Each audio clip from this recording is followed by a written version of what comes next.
When they had all had enough to eat, he said to his disciples, "Gather pieces that are left over. Let nothing be wasted." So they gathered them and filled 12 baskets with pieces of the 5 barley loaves left over by those who had eaten.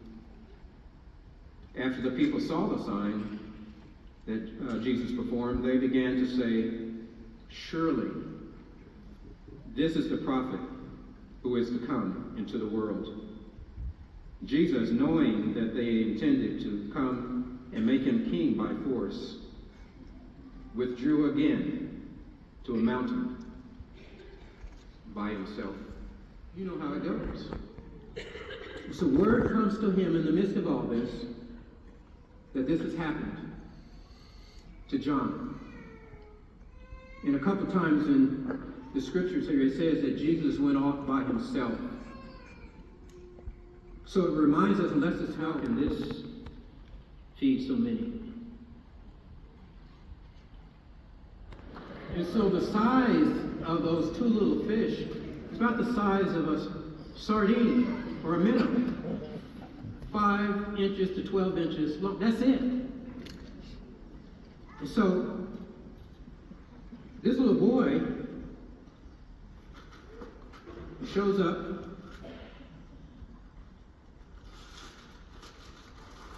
with this little lunch.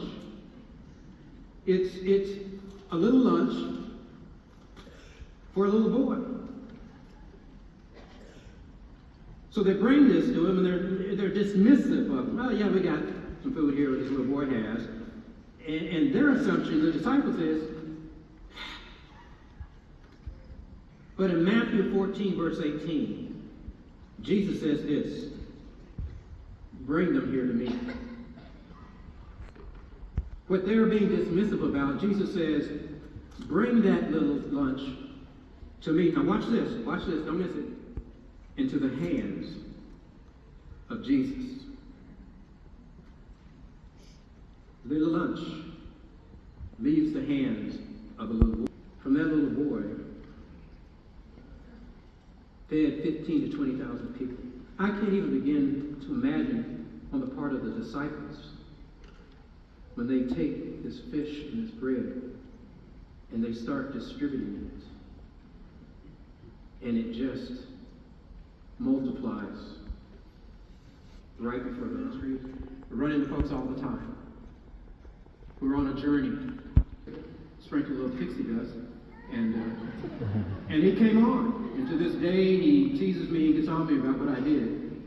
But he came on. He was also a conference speaker, worked with the YMCA, an executive with the YMCA, works at multinational. I mean, he's just gone there.